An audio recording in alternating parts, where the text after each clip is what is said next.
So you want to make more money. So first of all, I think that's a very, very good thing.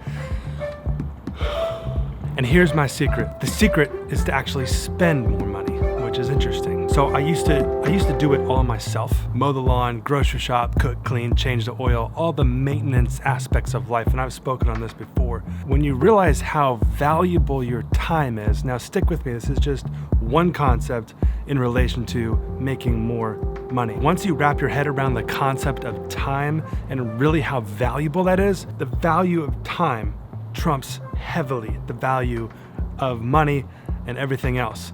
Time is not money. Money is not time. Time is everything. Time is all that we have.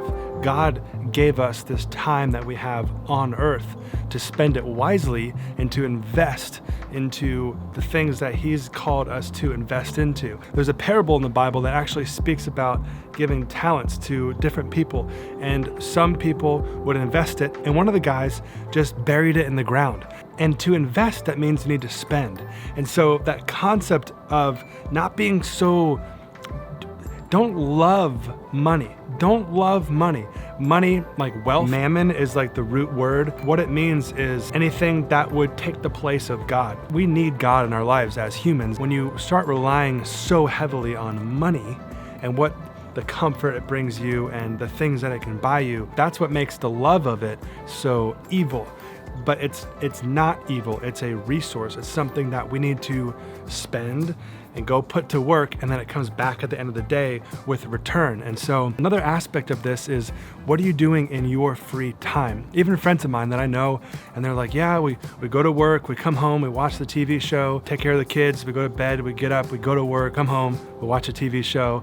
It's like, what are you doing? It drives me literally insane, because I, on the other hand, have been blessed with the mindset that constant growth is necessity, constant learning to build my future. Okay, we're gonna move a little bit. Oh, that's a cool shot. By the way, I still need to put sod in my backyard, but oh, those lights look nice. The way I think about this is I heavily value time and my mental space. And so I'm not going to try to get lost in some TV show. I'm gonna spend my time and my resources and my mental, spiritual, physical, emotional capacity and my assets on developing further growth, developing my mindset, learning about the things that I want to do, like multifamily real estate investing. When I was first starting at construction, I would dedicate and dive into just like YouTube channels, just like you're watching my YouTube channel, which like and subscribe, by the way. Like seriously, click the little subscribe button and click the like button. And thank you so much. And like make a comment, it helps so much. I would learn how to build a construction company. I'm gonna make sure those lights are in the shot. Nice. And so like that's all I did was I focused on, I just got right back in front of the lights. Have my little stool here. You know, you've seen the lights, they're nice. Moving on. Kind of point number one, like to make more money, you need to spend more money, because you have to have money to make money, but you kind of have to just spend the money that you have and then go ahead and spend your time on self-development and growing your business. So let's say like you're an entrepreneur or you work for a company, whatever, like you want to like level up in life.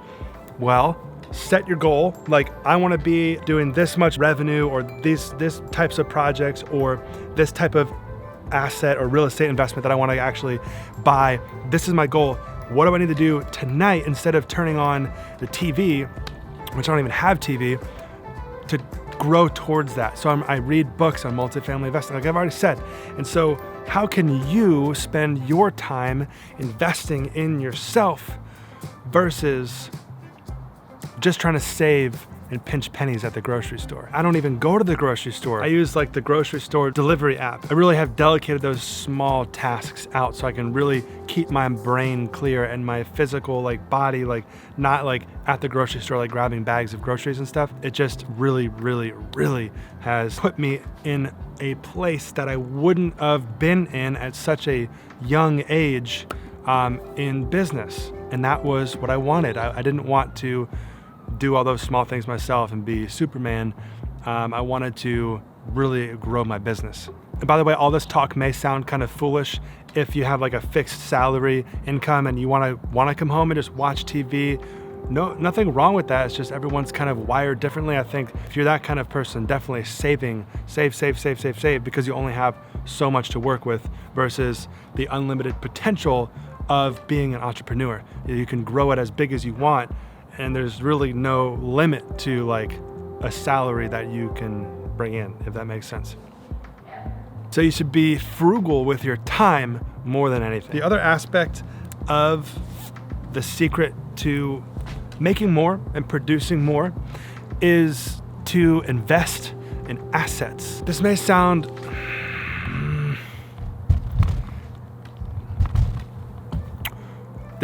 obvious, but the poor and the middle class, and if you've never read Rich Dad, Poor Dad, I'd highly encourage reading all of Robert Kiyosaki's books. But the poor and the middle class, they get income from their job, and they go and they put it straight into the liabilities column versus the assets column.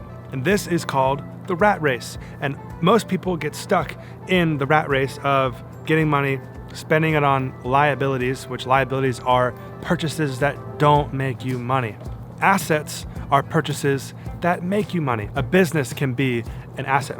My business is my main asset for right now until I buy multifamily real estate, and that'll probably be, well, who knows the future, but my goal is for the business and my real estate investments to be my main assets, and then I can kind of build from there. But I'm focusing on construction and real estate because those things do kind of work together. So it's kind of cool how it's all gonna kind of flow together. This is fun to kind of keep turning the camera. All right, I don't know, maybe you're easily bored.